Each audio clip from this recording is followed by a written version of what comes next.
तो आप लोगों ने एक रूल याद करना, आई स्टैंड फॉर होता है इनवर्स ट्रिग्नोमेट्रिक फंक्शन।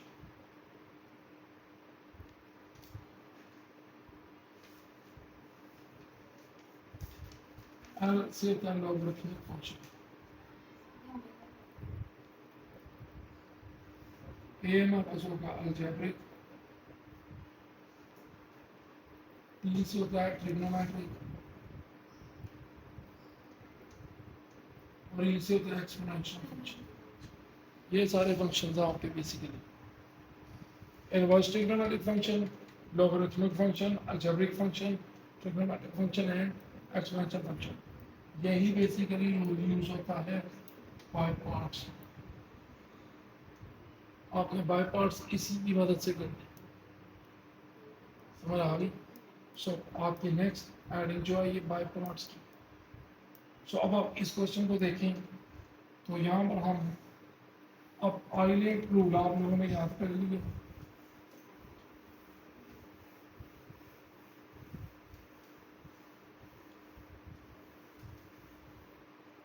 तो क्वेश्चन हमारे पास है लिमिट है 1 से e x into ln x। समझो, इसको कहते हैं लोअर लिमिट, उसको कहते हैं अपर लिमिट। अब आप देखिए इस पे आइलेट लगना है। आइलेट के मुताबिक ये लॉगरिथमिक फंक्शन सेकंड नंबर पे और अलजेब्रिक फंक्शन थर्ड नंबर पे, जबकि हमारा जब बाय पार्ट्स लगेगा आइलेट के मुताबिक लॉग वाले को बाहर कर दो और अलजेब्रिक को अंदर कर दो। यहाँ तक मसला माइनस एक और इंटेग्रल लगाएंगे। अब ये बार वाला इंटेग्रल इसके अंदर लिख दो। कौन सा बार वाला? ये इतना हो गया। आखिरी चीज बार वाले का इंटेग्रल, इस रूल को कहते हैं बाय पार्ट्स। अब इससे इंटेग्रल का dx ये है, इसका कहां पर है? इनको कहते हैं बाय पार्ट्स। और 3.4 सारी इसी पे पड़ी है। ये जो लॉन्ग क्वेश्चन आते हैं बोर्ड में, ये होता है बाय पार्ट्स। उसमें हमें ये पता नहीं लगता पहला फंक्शन कौन होगा दूसरा कौन होगा। इस रूल के मुताबिक रखना है अपने फंक्शन। लॉगरिथमिक पहले आ रहा है ना, एल वाला बाहर निकाल, ए वाला अंदर रख दो बस। अब इसकी इंटीग्रेशन कर दो। ये तो आपको पता है 1 प्लस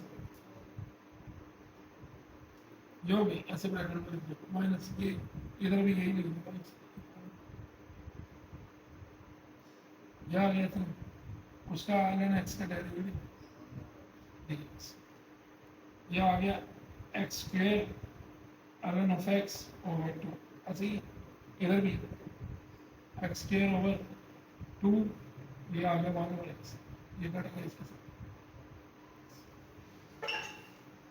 तो ये आ गया 1 over 2 x square ln of x और इक्वल टू क्या आएगा भाई, और minus 1 over 2 bye integration of dx।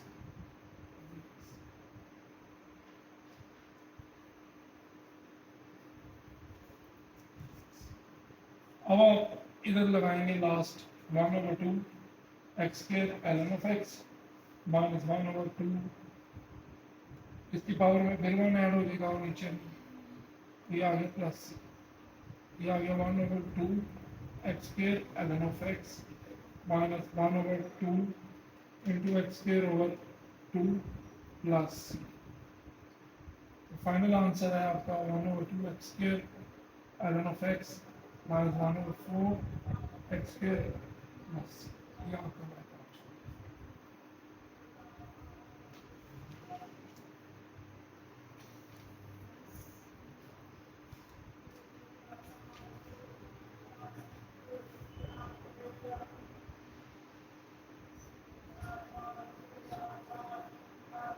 बता दूं। अच्छा अभी ये आंसर नहीं आया आपका, हमने अभी लिमिट बनाया, अप्लाई करनी है इसके अंदर। लिमिट भी तो डालनी है। इतना भी साधा ले गया मैं कर लिया, अब इसके ऊपर लिमिट लगा दो। No applying limit.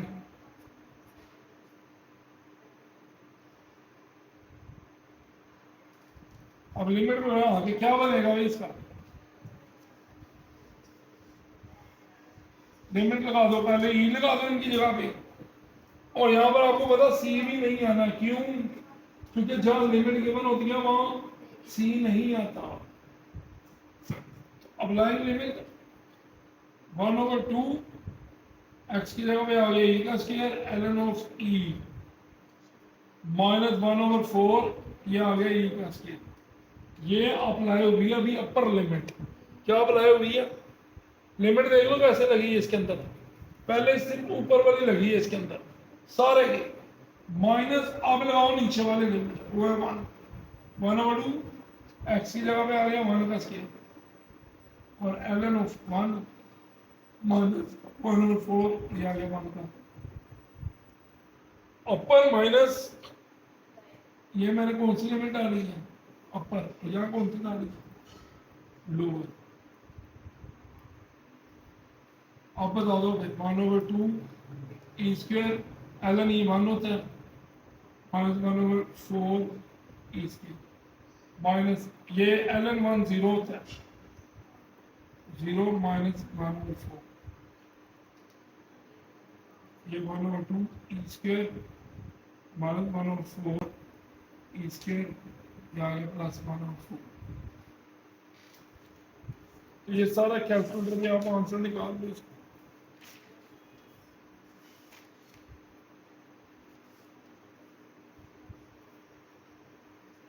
तो आप इसको ना ऐसा करें एलसीएम वगैरह लेके ना, तो फाइनल आंसर जो इसका आएगा ना वो उस तरह आएगा, ई स्क्वायर होगा 4 प्लस 1/4, तो इसको 1/4 इंटू ई स्क्वायर बस ये लिख के छोड़ दें, यही आपका आंसर है।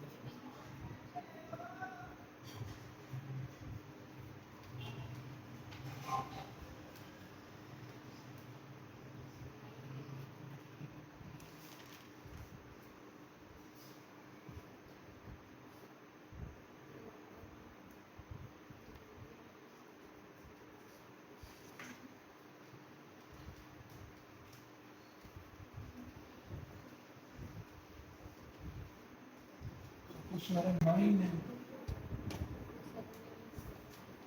जो हमारे मुताबिक है, उसमें वो कहता है 0 से 3 not limit 1/x plus 9 into, ये क्वेश्चन है।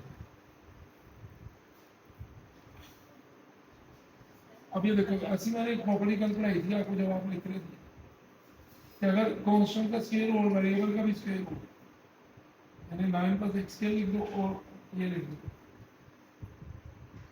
आपने रूल याद किया था, याद हो अगर 1 में स्केयर प्लस एक्स का स्केयर बनाओ बराबर होता है 1/a tangent inverse x/a plus c। ये रूल याद है ना? तो यहाँ पर हमारा कांस्टेंट कौन है? 9 किसका स्क्वायर है? 3 का। ये बन गया हमारे पास 0 से 3 1/3 का स्क्वायर प्लस एक्स का square into 1/3 tangent inverse x/3, इसमें लिमिट लाएगा यानी डायरेक्ट वो इसके बराबर लिखा जाएगा 1/3 जिसका कांस्टेंट का स्क्वायर होगा tangent inverse x/3।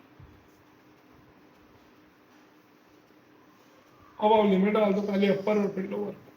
Upper limit आएगा तो क्या बनेगा 1/3 टेंजेंट इनवर्स 3 बाई या अपर, लोअर डाल माइनस 1/3 टेंजेंट इनवर्स 0/3, सो ये आ गया 1/3 tangent inverse 1 minus 1/3 tangent inverse 0, ये आ गया 45 π/4 वो हो गया